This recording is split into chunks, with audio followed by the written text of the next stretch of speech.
Button press करत राहशील. Okay चलो वीडियो अपन हम लोग कल कहाँ तक हुआ था हमारा. नहीं बच्चों कल आप लोग नहीं थे तो वीडियो डाला होगा नहीं शायद पता नहीं. तो कल का जो वीडियो है वो आपको मिल जाएगा. उसमें आपको आगे का जो टॉपिक है वो क्लियर हो जाएगा. कराना है अभी रिपीट पक्का. फिर वीडियो फिर से बन जाएगा वही. अब वीडियो बनाने वाले हैं ना. कल का तो वीडियो बन गया. मैं लास्ट में उसको रिकॉर्ड हो गया. ठीक है चलो आज जो हमें डिस्कस करना है नेक्स्ट टॉपिक हमारा वो है कंपाउंड इपिथेलियम.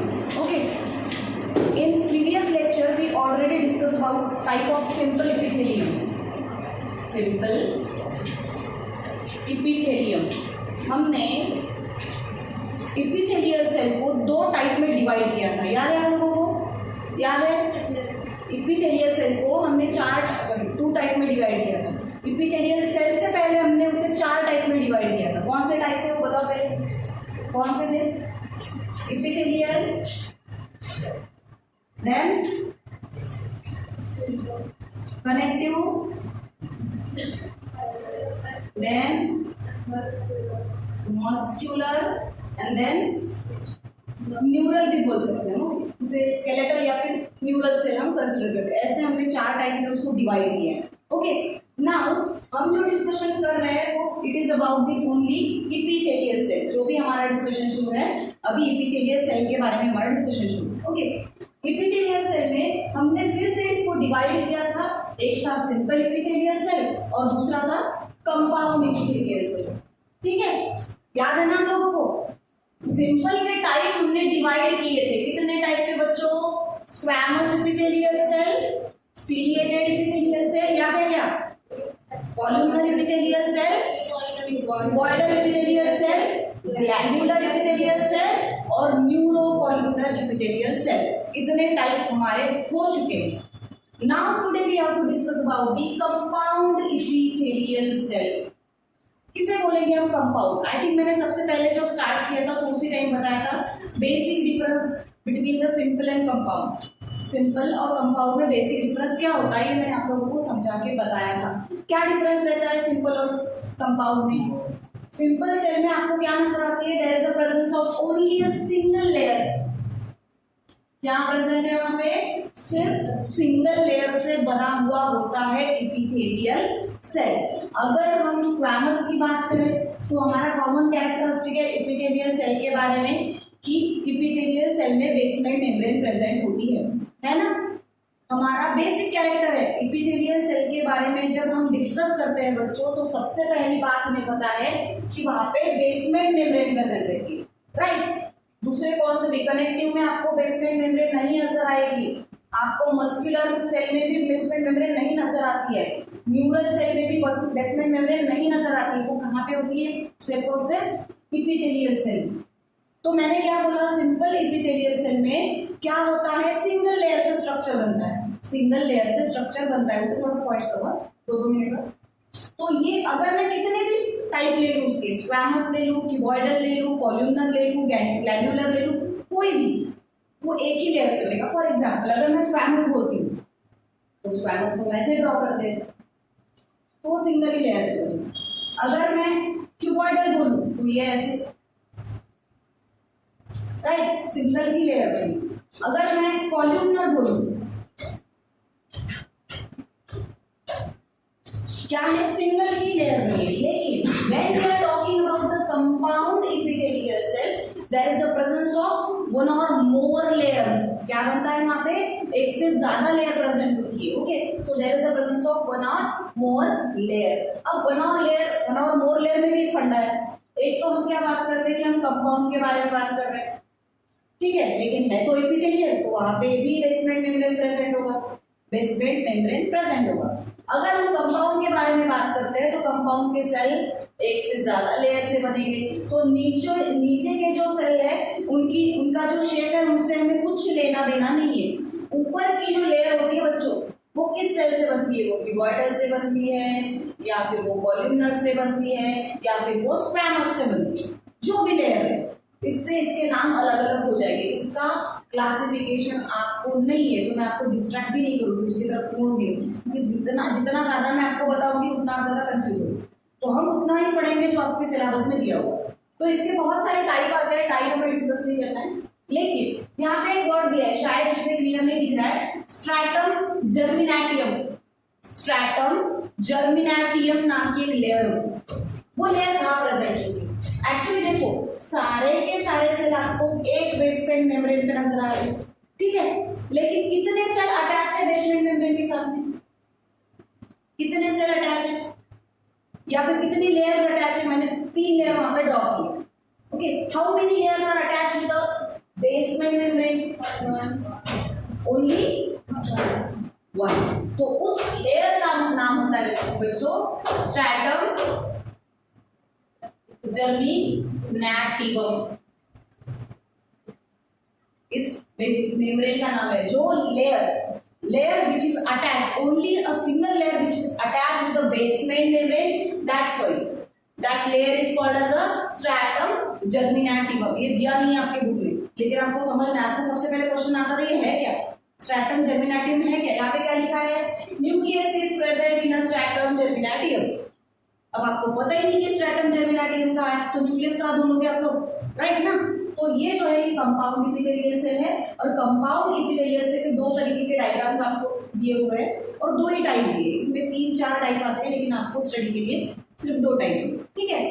अब देखो ये जो लेयर आपको यहाँ पे नजर आ रही है, कौन से लेयर में आपको न्यूक्लियस नजर आ रहा है? देखो ये जो डायग्राम है, आपके पास टेक्स्ट बुक भी होगा, यहाँ पे ब्लर हो गई थी डायग्राम, आपके पास टेक्स्ट बुक भी होगा, मैं टेक्स्ट बुक नहीं लाया, बेस्ट है, लाना ही नहीं आता, चलो आपको घर पे जाने के बाद मिल जाएगा वो। ये यहाँ पे जो लेयर है, मैंने पहले ही बोला, ये बेसमेंट मेम्ब्रेन, ये सीधा एक मस्कुलर ऑर्गन कैसे होता है, ऐसे सिंगल ही बंच यहाँ पे प्रेजेंट होता है, कोई डिवीजन नहीं, ये बेसमेंट मेम्ब्रेन। इसके ऊपर जो आपको सेल नजर आ रहे हैं बच्चों, यहाँ पे आपको न्यूक्लियस नजर आता है।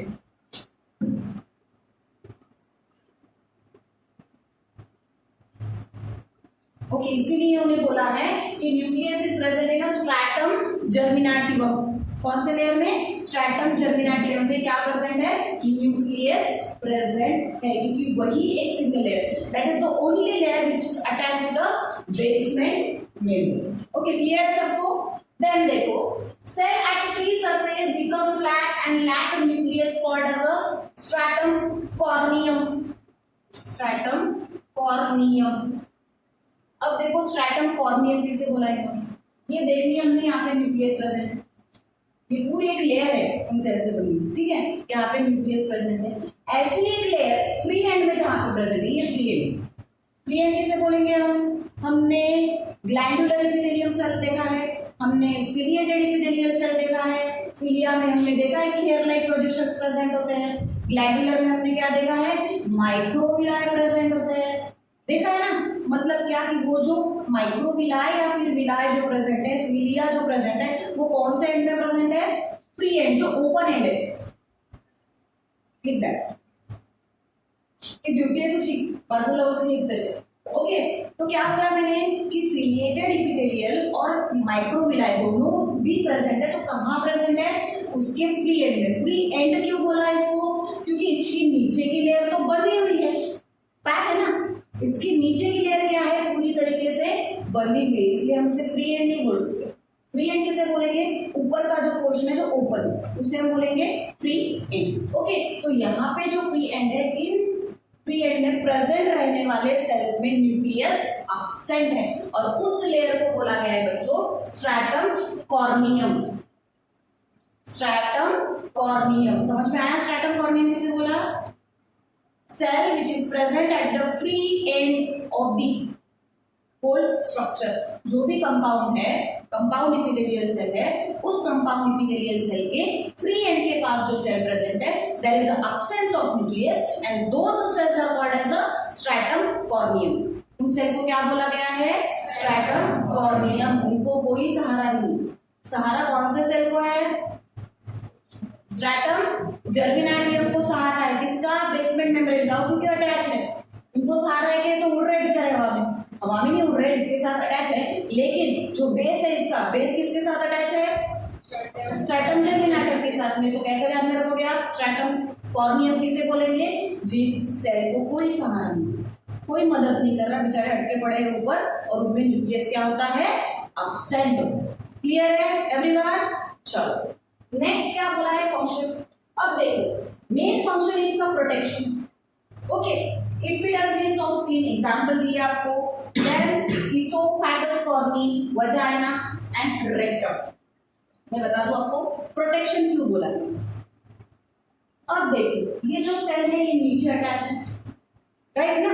ये जो सेल है ये नीचे अटैच है। जहां पे भी ये सेल प्रेजेंट रहेगी, stratified cell, stratified epithelial cell जहां पे भी प्रेजेंट रहेंगे बच्चों, उनका सेम काम होगा प्रोटेक्शन। क्योंकि ये सेल प्रेजेंट है इसलिए इसे नीचे धक्का नहीं लगेगा। मोती है ना गद्दी, अगर जर तुम्ही एखाद्या प्लॅटफॉर्मवर किंवा चेअरवर बसला, याच्यावर जर मी फोम आणून लावला तर ते कम्फर्टेबल वाटणार की तुम्हाला? हे अगर मैंने मोटा फोम लाके, आपको बड़े हुए सोफे अच्छे लगते हैं, लकड़े से बने हुए सोफे अच्छे लगते हैं? लकड़े से बने हुए सोफे अच्छे लगते हैं, या फिर उस पे हम डालते हैं ना तो फोम अच्छा लगता है। क्यों फोम अच्छा लगता है? क्यों? हम डायरेक्टली कोई भी सोफा कवर नहीं लगाया, बिना लगाए सोफा हमने रख दिया और हम ऐसे रखते हैं क्या घर पे? क्यों? क्योंकि उस गद्दे से क्या होता है? उसका प्रोटेक्शन होता है। उस गद्दे से उसका क्या होगा? प्रोटेक्शन। मतलब जितनी ज्यादा लेयर वहां पे रहेगी उतना ही ज्यादा प्रोटेक्शन इंटरनल ऑर्गन्स को है, उतना ही ज्यादा प्रोटेक्शन इंटरनल ऑर्गन्स का। और कंपाउंड में बहुत ज्यादा लेयर से बना हुआ होता है। कंपाउंड एपिथेलियल सेल बहुत ज्यादा लेयर से बना हुआ होता है, तो मोटा होता है। हम अगर बात करें सिंपल एपिथेलियल तो उसकी लेंथ तो ज्यादा नहीं होगी क्योंकि वो सिंगल लेयर से बने हैं। लेकिन एक अगर आप रख दो तो वो तो मोटा हो जाएगा। अब जब मोटा हो जाएगा तो नीचे जाने की कोई भी तकलीफ रहे तो डायरेक्टली नीचे जाएगी, या फिर कोई पेन रहे तो डायरेक्टली नीचे जाएगा। तो मैं ये हिसाब से समझा रही हूँ आपको कि अगर ऐसा रहे तो हमारी स्किन के बारे में अगर हम बात करें तो स्किन को भी प्रोटेक्ट करने के लिए वहां पे क्या example the? Epidermis of skin. Epidermis of skin मतलब क्या? कि आपकी स्किन है, ओके, स्किन की जो अपर लेयर है वहां पे प्रेजेंट होते हैं कंपाउंड एपिथेलियल सेल। वहां पे क्या होते हैं? कंपाउंड एपिथेलियल सेल प्रेजेंट होते हैं। और उस कंपाउंड एपिथेलियल सेल का काम क्या है? कि डायरेक्टली हमारे इंटरनल ऑर्गन में ये कोई भी इंफेक्शन नहीं एंटर कर पाएगा, क्योंकि सबसे पहला प्रोटेक्शन हमारी स्किन। अगर कंसिडर करो कि हमारी स्किन ही प्रेजेंट ना रहे, जो हमारा ढांचा बना हुआ है, स्केलेटन बना हुआ है, अगर वही प्रेजेंट ना रहे और स्किन से इसे ना ढका जाए, स्किन से इसे ना ढका जाए, अगर आपने लेयर निकाल दी, अगर आपने यहाँ की लेयर निकाल दी तो क्या होगा? डायरेक्टली कोई भी धूल, मिट्टी, डस्ट, इंफेक्शन, माइक्रो ऑर्गेनिज्म सब अटैक करेगी, डायरेक्टली अंदर अटैक करेगी। प्रोटेक्टिव क्यों है? अभी क्यों प्रोटेक्शन मिल रहा है इसे? क्योंकि हमारी स्किन प्रेजेंट। कोई भी अफेक्ट अगर होगा तो सबसे पहले एलर्जी हमारे स्किन को होगी, फिर अंदर जाएगा। मतलब उसे टाइम लेना पड़ेगा ना अंदर जाने के लिए। अगर ऐसा ना हो, अगर एपिडर्मिस प्रेजेंट ही ना हो तो डायरेक्टली हमारे ऑर्गन के अंदर क्या नजर आएगा आपको? डायरेक्टली इन्फेक्शन होगा। हार्ट आपको ऐसे ही नजर आ जाए, चलते फिरते रहो तो हार्ट आपको ऐसे ही नजर आओ। सबसे बड़ी बात, आप ऐसे बनोगी, आपको जो शेप मिला है ना, आपके दो हाथ, सर, पैर, जो भी शेप है ह्यूमन बॉडी का, it is because of the skin. Skin का कवरिंग है, इसकी वजह से आप बंधे हुए। अगर स्किन का कवरिंग ही ना रहे, एपिडर्मिस ही ना रहे तो आप बंधे हुए रहेंगे, आपके तो पूरे इर्जे पुर्जे सब ढीले हो जाएंगे और बाहर घूमेंगे, बराबर ना? आपके इंटेस्टाइन बाहर। किसी को अगर सर्जरी करनी रहे तो डॉक्टर क्यों काटेगा? अरे ये तो ऊपर से दिख रहा है, निकालो उसको, काटो, दिखाओ, तो ये सीधा इजी हो जाएगा।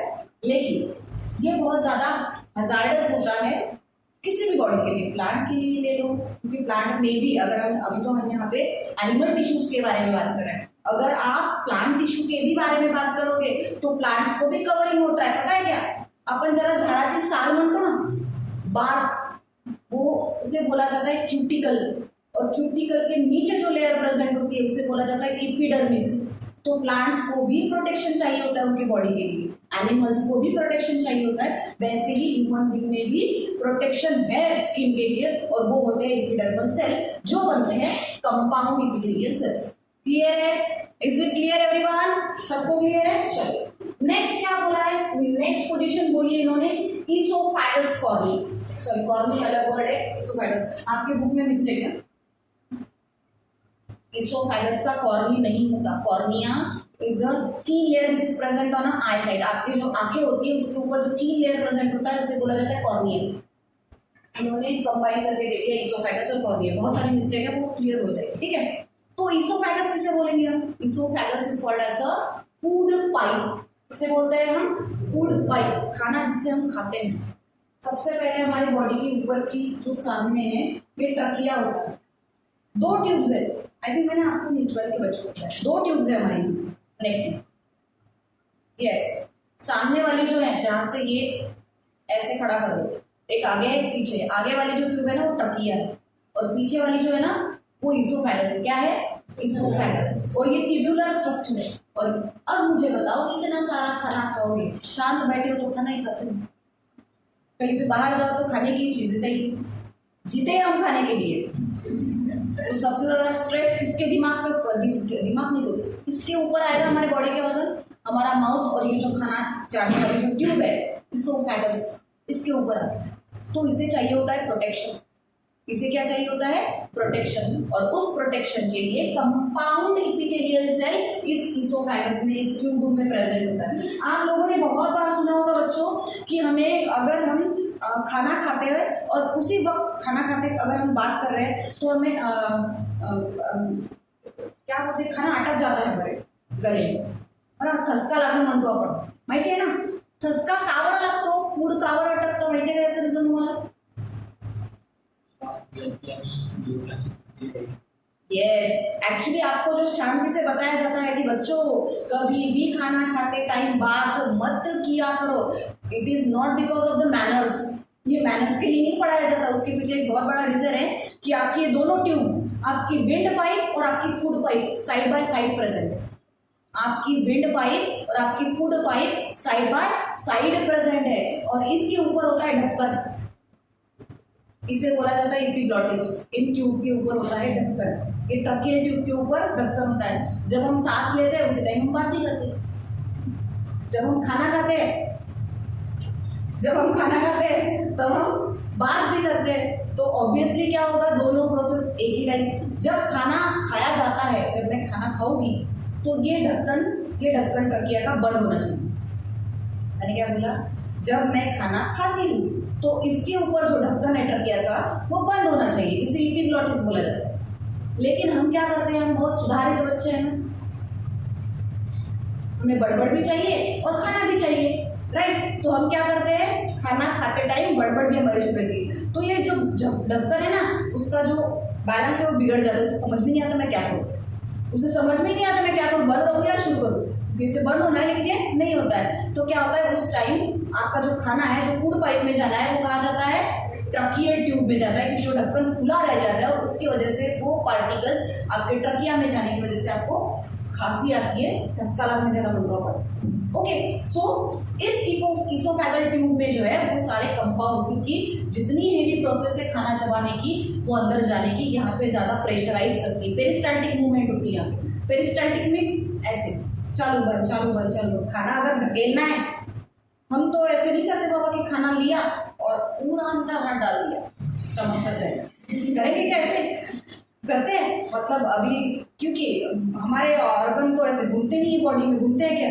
कि ईसोफेगस में डाला तो वो जाएगा और घूमेगा, अपने पैर में उसको हाथ पैर ऐसे चेक नहीं, तो उसे जाना होता है अंदर, अगर यहाँ पे खाना आया तो उसे अंदर दबाने के लिए रिलैक्सेशन कॉन्ट्रैक्शन की प्रोसेस होती है, उसे पेरिस्टाल्टिक मूवमेंट बोलते हैं। तो ये ईसोफेगल ट्यूब ऐसे ऐसे ऐसे ऐसे ऐसे ऐसे करके ऐसे कंटिन्यूस शुरू होती है, तो खाना ऊपर से नीचे से पूरा हमारा स्टमक पैक कर रहा है, ठीक है। तो इस मूवमेंट के करने के लिए उसे क्या चाहिए, प्रोटेक्शन चाहिए, डायरेक्टली हार्म नहीं होना चाहिए, डायरेक्टली उसे हार्म नहीं होना चाहिए, तो इसलिए वहाँ पे गर्दी बिठा दी, गादी म्हणतो ना आपण, चांगली जाडजूड गादी ती आतमध्ये लावून दिली, कशाची आहे, कंपाउंड एपिथेलियल सेल, वजाइना और रेक्टम, आपको पता है वजाइना भी एक सॉफ्ट टिश्यूज से बना हुआ एक ऑर्गन है, इसके वजह से उसे भी प्रोटेक्शन चाहिए, तो वहां पे भी वजाइनल पोजीशन में आपको कंपाउंड एपिथेलियल सेल मिलेगी। ओके, देन रेक्टम में आपको पता है कि जो एनस के नीचे पोर्शन होता है, एनस के ऊपर पोर्शन होता है इंटेस्टाइन के, पता है क्या रेक्टम?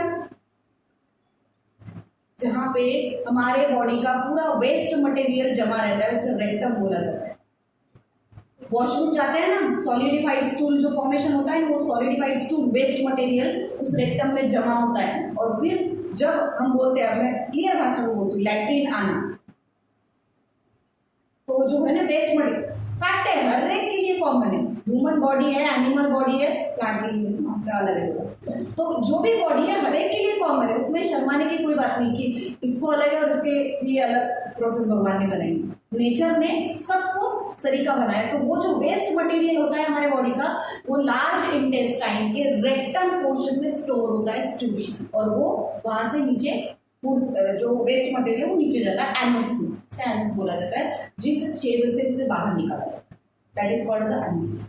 ओके, तो उस रेक्टम में भी वो भी सॉफ्ट टिश्यू से बना हुआ होता है, तो उसे भी प्रोटेक्शन की जरूरत होती है। जहां जहां ज्यादा स्मूथ टिश्यूज प्रेजेंट होते हैं उस जगह पे आपको कंपाउंड एपिथेलियल सेल मिलेगी। क्लियर है आपको? सबको क्लियर है? चलो नेक्स्ट इसका टाइप दिया है ट्रांजिशनल एपिथेलियम। इसे बोला गया है सेम है, कोई चेंज नहीं, आपको ये और ये कंपाउंड मतलब स्ट्रैटिफाइड एपिथेलियम और ट्रांजिशनल एपिथेलियम में एक ही चेंज है कि इसका स्ट्रक्चर यहाँ पे लिखा है, देखो same structure, same structure, shape and structure depend, क्या लिखा है मुझे नहीं दिख रहा, तुमको कहां से दिखेगा, on degree of stretch and function, detention of organ and urinary. वैसे ही बता रही हूँ, क्या लिखा है पे ट्रांजिशनल एपिथेलियल सेल किसे बोला गया है कि सेल का जो स्ट्रक्चर है सेम है, गद्दी बनेगी यहाँ पे 2 से 3 लेयर से गद्दी बनेगी, लेकिन यहाँ पे एक चेंज है कि इसका जो शेप है सेल का वो अलग है, शेप जो है सेल का वो आपको यहाँ पे अलग नजर आ रहा है, यहाँ पे अलग नजर आ रहा है, और इसका एक मेन फंक्शन क्या है कि ये स्ट्रेच कराता है। स्ट्रेच मतलब कोई भी सेल को स्ट्रेच कराने का, से बढ़ाने का काम कौन कराएगा? Transitional epithelium. कहाँ पे मूवमेंट होती है? स्ट्रेचेबल मूवमेंट कहाँ पे होती है? स्ट्रेचेबल मूवमेंट कहाँ पे होती है हमारी बॉडी की, बताओ? जब यूरिनेशन, बहुत टाइम तक हम यूरिनेशन के लिए नहीं जाते हैं, यूरिन के लिए नहीं जाते हैं, बहुत टाइम तक हम यूरिन के लिए नहीं जाते, यूरिनेशन की प्रोसेस के लिए नहीं जाते, तो ये गॉल ब्लैडर है, यूरिनरी ब्लैडर, सॉरी, ये जो यूरिनरी ब्लैडर है, ये यूरिनरी ब्लैडर टाइट हो जाता है, पता है आप लोगों को? पता है क्या? बऱ्याच लोकांना बाथरूम थांबवून ठेवायची सवय असते, स्पष्ट भाषेत सांगते, असते ना, काय थोड्या वेळाने जाऊ, कंटाळा येतो बाथरूम मध्ये जाण्याचा,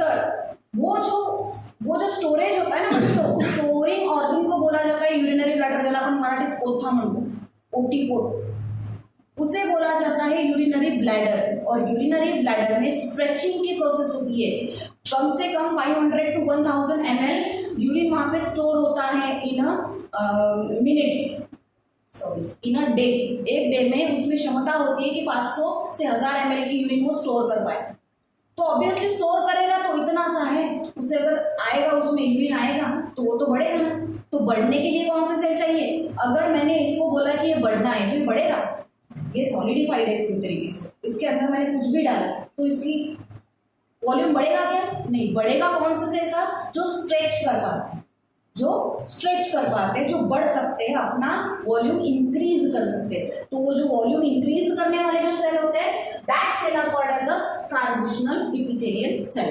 उन सेल को बोलते हैं हम ट्रांजिशनल एपिथेलियल सेल। इसीलिए वहां पे लिखा है distension of organ. Distension of organ मतलब यूरेथ्रा भी रहे, यूरेथ्रा एक ऑर्गन है, वजाइना एक ऑर्गन है, यूरिनरी ब्लैडर है, यूरेटर है जहां से यूरिन पास होता है, हर उस जगह पे आपको ट्रांजिशनल एपिथेलियल सेल मिलेंगे, क्योंकि वहां पे स्ट्रेचिंग रिक्वायर्ड है, अगर वो स्ट्रेच ना हो पाए तो यूरिन इतना नहीं स्टोर कर पाए।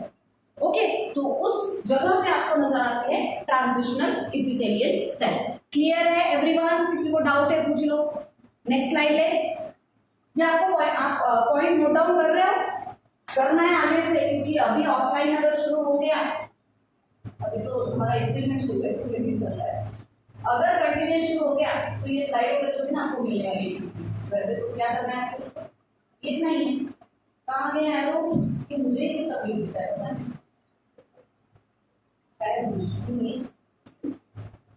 चलो नेक्स्ट हमें डिस्कस करना है सेल जंक्शन।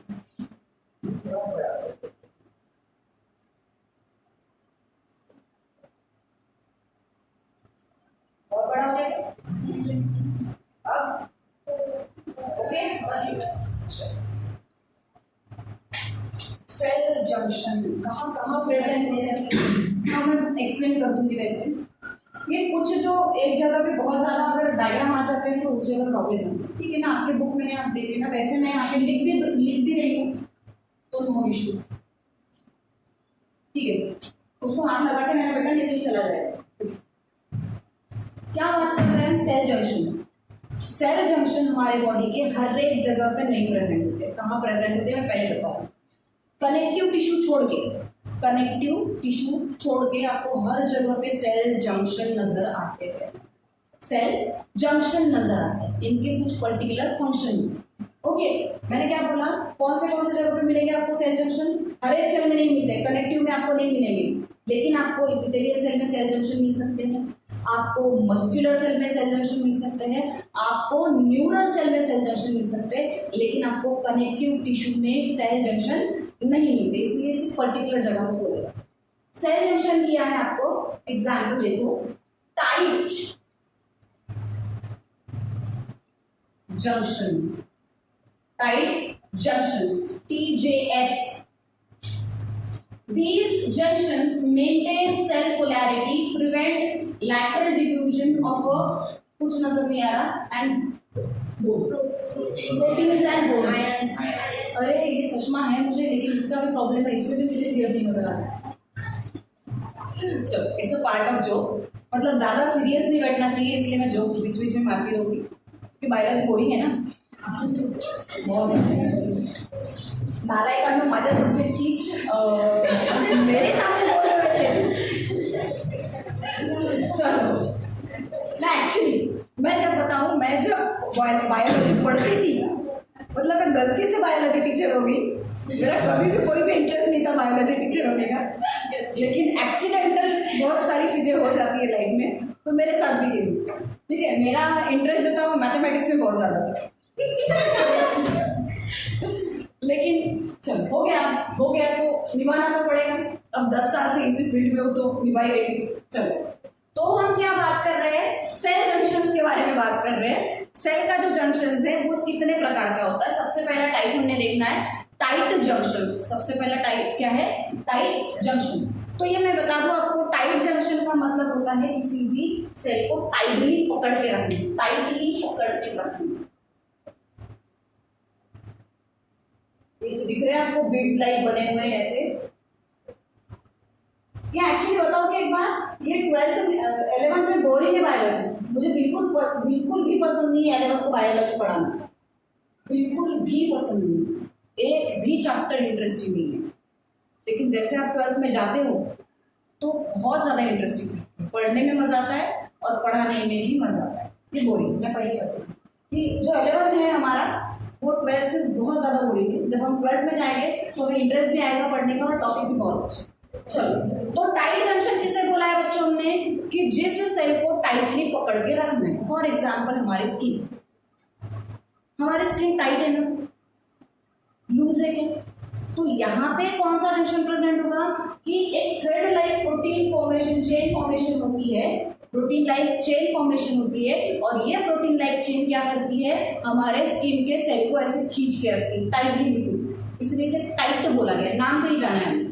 ओके, तो ये क्या करती है, प्रोटीन से बनी हुई एक चेन होती है प्रोटीन से, और ये क्या करती है, सारे सेल्स को ऐसे पकड़ के रखती है टाइटली, इसे टाइट जंक्शन। और जहां पे जरूरत हो वहीं पे आपको क्या नजर आएगा, टाइट जंक्शन नजर आएगा, जहां पे सेल को बिल्कुल कॉम्पैक्टली अटैच। किसी च्युइंगम को आप अगर एक साथ लगा दो, दो च्युइंगम का वो जोड़ दो च्युइंगम को अगर आप जोड़ दो तो उसे निकालने में बहुत तकलीफ होती है, निकल सेपरेट भी नहीं हो पाते, कभी कभी तो ऐसे सिचुएशन में मिक्स हो जाते हैं। ओके, तो वो जो जंक्शन है बिल्कुल टाइट होता है, तो उस जंक्शन को हम कंसिडर कर सकते हैं टाइट जंक्शन। तो पोलैरिटी मेंटेन करता है, दोनों भी तरफ सेम फोर्स रहेगा, दोनों भी तरफ सेम फोर्स रहेगा उन्हें पकड़ने के लिए, इसीलिए बोला जाता है इसे पोलैरिटी मेंटेन करता है। That is called as a tight junction. उसे हम क्या बोलेंगे? Tight junction. क्लियर है सबको? कुछ भी नहीं है इसमें ऐसे, मतलब ना समझे ऐसा कुछ भी नहीं है। सेकेंडली क्या है? Gap junction. This intercellular connection allow passage of ions and small molecules between cell as well as exchange of chemical messages between cells. Okay, देखो क्या बोला है गैप जंक्शंस को, कि गैप जंक्शन में होता क्या है। ये दिख रहा है आपको? ये नहीं दिख रहा होगा, मैं डायग्राम ड्रॉ करके निकलती हूँ। ये एक सेल है और ये एक सेल है, ठीक है, ये दो सेल है, इन दो सेल के बीच में गैप है। बहुत सारे सेल कॉम्पैक्टली अरेंज भी होते हैं बच्चों, और बहुत सारे सेल लूजली अरेंज भी होते हैं। कॉम्पैक्टली अरेंज का मतलब एक दूसरे से बिल्कुल चिपक के प्रेजेंट रहेंगे, कोई भी गैप नहीं बीच में, उसे हम बोलेंगे कॉम्पैक्टली अरेंज सेल। ओके, और कुछ सेल कैसे होते हैं कि पूरी तरीके से ऐसे सेपरेट है, और उनके बीच में ब्रिज बनाया जाता है प्रोटीन से बना हुआ। मतलब अगर कोई सेल के बीच में गैप है, दो सेल के बीच में अगर गैप्स है, तो उन दो सेल से मटेरियल को पास करना है। अगर दो सेल के बीच में गैप है और उसमें से मटेरियल, एक सेल से दूसरे सेल में मटेरियल को पास करना है। एक्सचेंज ऑफ गैसेस बोला है ना, आयंस का ट्रांसपोर्ट होता है, एक्सचेंज ऑफ गैसेस होता है, तो एक्सचेंज ऑफ गैसेस के लिए उसे जाना तो पड़ेगा, वहां तक उड़ के जाएगा, जा सकता है। मतलब एक सेल बाजू में है तो उसे बोलेगा अरे तू डोरी डाल, मैं उस पे से उड़ के आता हूँ, या फिर हेलीकॉप्टर भेज, मैं उसमें बैठ के आता हूँ, नॉट पॉसिबल। तो जैसे भी हमारी बॉडी है, तो जिस प्रकार के हमारे बॉडी में सेल बने हैं, उस हर एक सेल में आपको अलग अलग टेक्नोलॉजीज नजर आएगी। ये इन्वेंशन किसी शक्ति का है, मैं बोलती हूँ, I am not talking about only a God. किसी भी जिसने हमें बनाया, नेचर ने हमें बनाया, ठीक है, हमें नेचर ने बनाया, तो नेचर ने बहुत सोच समझ के हमें बनाया, ऐसे ही नहीं बना दिया। हमारे बॉडी में हर एक चीज का काम है, कोई भी फालतू चीज है क्या, अरे यार हार्ट नहीं चाहिए मुझे, बिल्कुल काम नहीं करता, बहुत तकलीफ देता। हम बोलते हैं कि जब कोई हमें हर्ट करता है तो हार्ट में पेन होता है, राइट ना, हार्ट में पेन होता है, इमोशंस। लेकिन साइंटिफिकली अगर आप सोचो तो हार्ट से कुछ भी ऐसे नहीं निकलता है जिससे इमोशन होता है। That is the nature. हम ऐसे बहुत बच्ची या बच्चों जो भी है वो उनको हार्ट निकालने की आदत है ऐसे। अभी ये क्यों निकालते हैं इमोशंस के साथ मुझे पता नहीं, क्योंकि इमोशंस और हार्ट का कोई भी कनेक्शन नहीं है। हार्ट सिर्फ क्या करता है, हमारे बॉडी के जो खराब ब्लड है, डीऑक्सीनेटेड ब्लड है, उसे ऑक्सीजनेटेड फॉर्म में कन्वर्ट करता है, ये बेचारे का काम है। लेकिन सीरियसली ये होता है जब हमें कोई हर्ट करता है तो हमें यहाँ ही फीलिंग्स है ना, लेकिन उसका किसी ने ये नहीं बताया कि फीलिंग्स यहाँ से निकलती है। चलो, तो मतलब क्या कि कुछ चीजें ऐसी है जो अननोन है अभी। हम बोलते हैं कि कोई इंसान अगर मर जाए तो क्या होता है, मर जाना मतलब क्या होता है?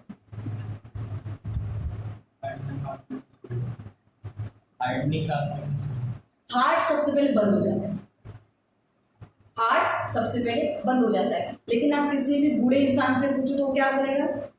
हार्ट बंद होता नहीं बोलेगा, वो बोलता कि ज्योत निघते आपल्या शरीरातून आणि ती बाहेर जाते। ऐसा ही सुना है ना तुम लोगों ने, एक ज्योत निकलती है वो बाहर जाती है। ऐसा क्या होता है कि हार्ट अचानक बंद हो जाता है? ऐसा क्या होता है जो हर एक चीज का इफेक्ट हमारे हार्ट में होता है?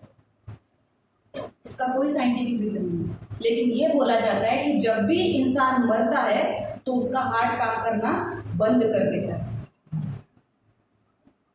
पता है जब मेरे मिस्टर की डेथ हुई थी तो उनके रिपोर्ट में कार्डियक अरेस्ट लिखा था, कार्डियक अरेस्ट, वो कैंसर था। लेकिन मुझे समझ में नहीं आया कि वो कार्डियक अरेस्ट क्यों लिखा उन्होंने। मतलब अच्छे भले थे, मतलब बेड पे थे, लेकिन थे।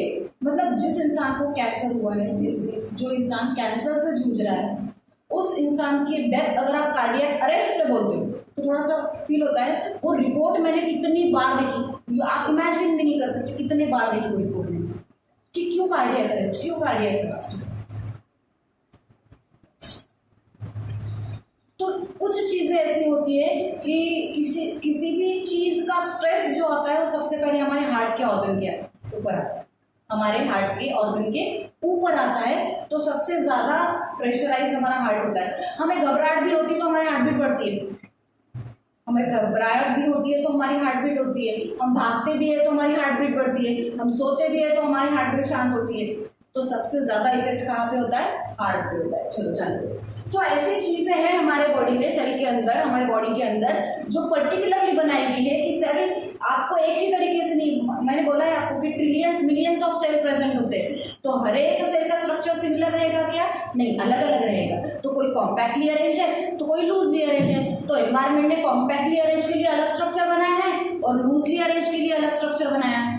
ओके, अब जो सेल लूजली अरेंज है, जिनके बीच में गैप प्रेजेंट होती है, उन्हें अपनी लाइफ साइकिल कंप्लीट करने के लिए उनके बीच में गैप जंक्शंस प्रेजेंट होते हैं। क्या प्रेजेंट होते हैं? गैप जंक्शंस प्रेजेंट होते हैं। और वो गैप जंक्शंस क्या करेंगे?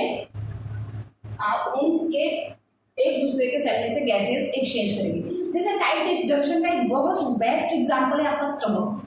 टाइट जंक्शन का बहुत बेस्ट एग्जांपल है आपका स्टमक। आपका जो स्टमक है उसमें HCl प्रेजेंट है, पता है ना आप लोगों को? स्टमक में HCl प्रेजेंट है, ये स्टमक में HCl प्रेजेंट है। अगर यहाँ पे टाइट जंक्शन वाले सेल प्रेजेंट ना रहे बच्चों, टाइट जंक्शन वाले सेल यहाँ पे ना प्रेजेंट रहे और उसके जगह पे गैप जंक्शन वाले रहे, तो क्या होगा?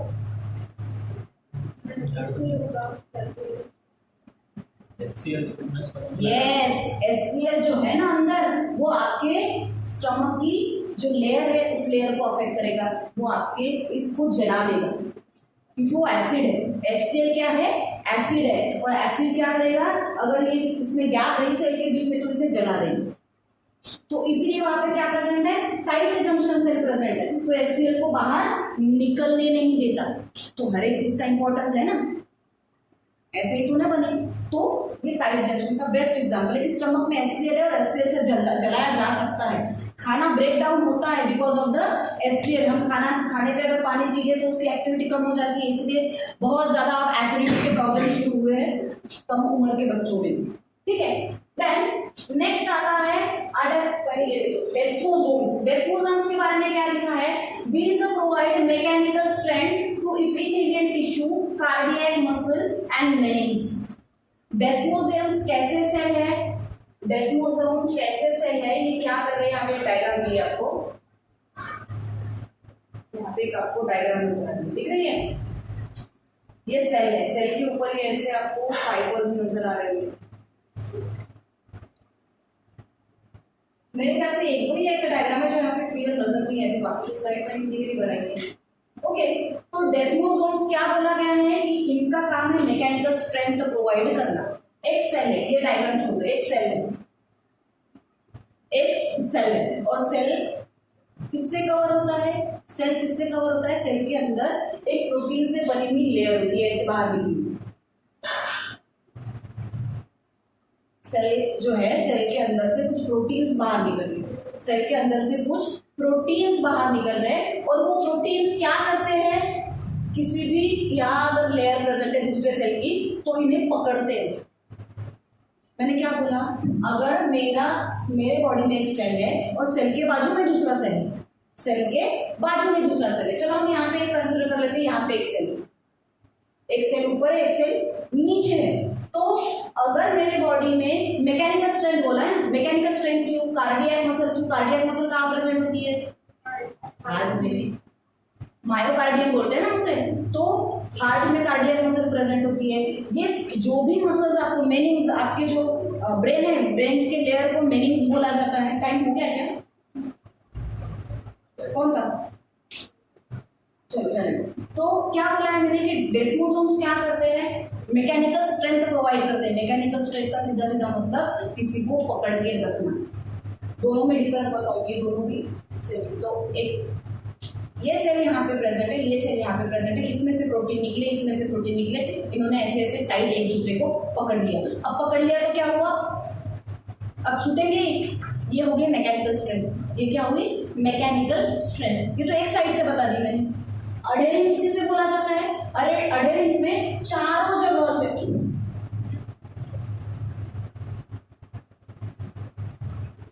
का बेल्ट बोलते हैं ना, कमर का बेल्ट।